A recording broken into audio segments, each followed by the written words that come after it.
নমস্কার, আমি সুমি কিচেন থেকে সবাইকে স্বাগতম। আমিও ভালো আছি।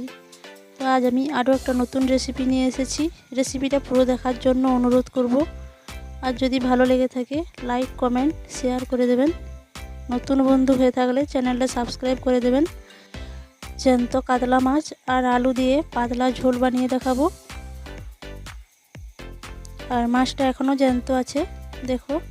আর আমি এখানে 1 কেজি কাতলা মাছ নিয়েছি। মাছটা আমি কেটে পরিষ্কার করে ধুয়ে নিয়েছি। এখন নুন, হলুদ আর সামান্য একটু লঙ্কার গুঁড়ো মাখিয়ে নিচ্ছি। তো মাছটা মাখানোর পর 5 মিনিট আমি রেস্টে রেখে দেবো।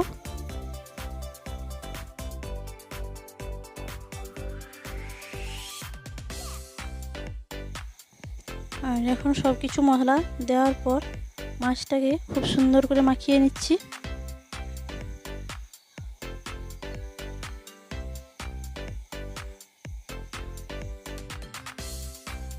আর এখন আমি কড়াই চাপিয়ে দিয়েছি।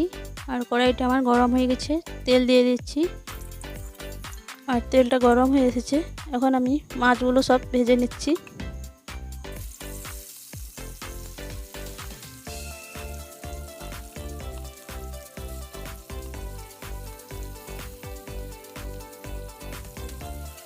এখন মাছগুলোর এক পিঠ ভাজা হয়ে গেছে, অপর পিঠ আমি উল্টিয়ে দিচ্ছি। আর মাছগুলো আমি খুব কড়া করে ভাজবো না, হালকা একটু ভেজে নেব।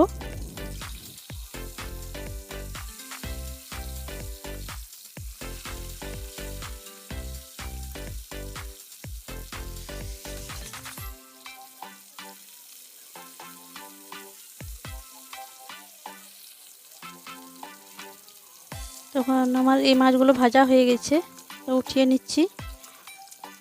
এরপর আর যে মাছগুলো বাকি আছে সেগুলো আমি ভেজে নিচ্ছি।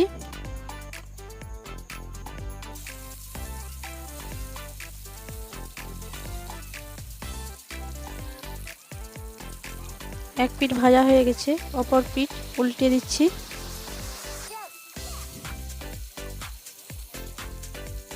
তো এখন আমার মাছগুলো ভাজা হয়ে গেছে, উঠিয়ে নিচ্ছি।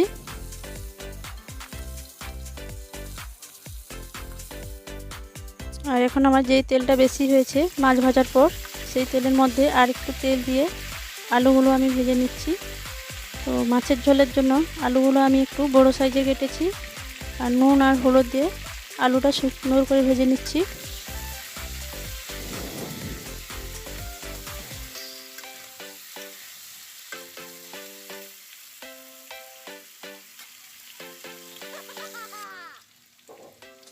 আলুটা আমার লাল করে ভাজা হয়ে গেছে, এখন আমি আলুটা নামিয়ে নিচ্ছি। আর মাছ আর আলুর ঝোলের জন্য আমি মশলা নিয়েছি। 3টে বড় সাইজের পেঁয়াজ কুচি করে নিয়েছি।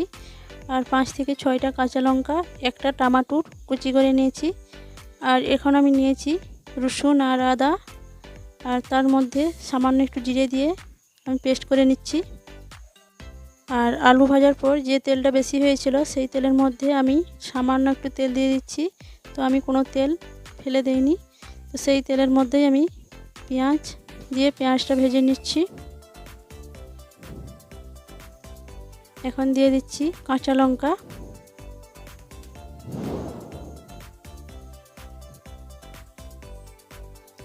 পেঁয়াজটা বাদামি কালার করে ভেজে নিচ্ছি। পেঁয়াজটা গলার জন্য সামান্য একটু নুন দিয়ে দিচ্ছি।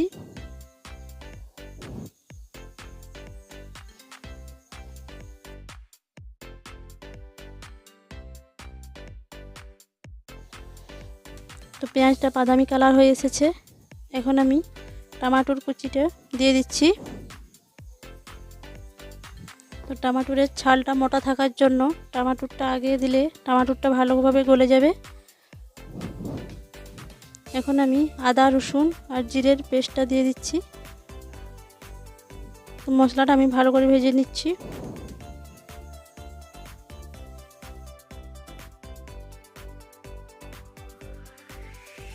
আদা রসুনটা ভেজে নেওয়ার পর আমি গুঁড়ো মশলা দিয়ে দিচ্ছি।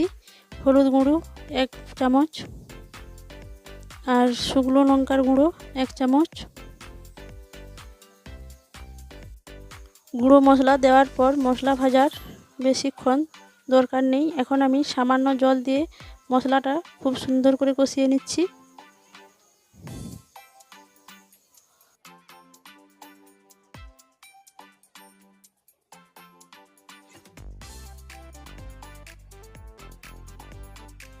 আর মশলাটা কষানো হয়ে এসেছে, মশলার গা থেকে তেল বেরোতে শুরু করেছে। এখন আমি আলুগুলো দিয়ে আর একটু সময় ধরে কষিয়ে নিচ্ছি আলু আর মশলাটা।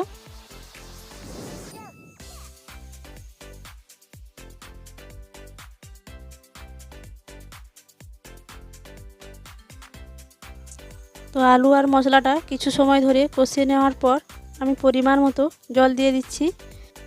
তো জলটা যে যার পছন্দ অনুযায়ী দেবে। এখানে আমি পাতলা ঝোল করার জন্য আমি বেশি পরিমাণে একটু জল দিচ্ছি। তো আরও এখানে আমি 1 বাটি পরিমাণ জল দিয়ে দিচ্ছি, যেহেতু ঝোলটা আমি একটু বেশি সময় ধরে ফুটিয়ে নেব। আর আমি দিয়ে দিচ্ছি এখানে পরিমাণ মতন লবণ 1.5 চামচ। এরপর ঝোলটা ফুটতে শুরু করেছে, এখন আমি মাছগুলো দিয়ে দিচ্ছি। আর সবগুলো মাছ দেওয়ার পর 2 থেকে 3 মিনিট হালকা আঁচে ফুটিয়ে নেব ঝোলটা। তো আজ আমি খুব সহজ সরল গ্রামের রান্না অনুযায়ী কাতলা মাছ আর আলু দিয়ে ঝোল বানিয়ে দেখালাম।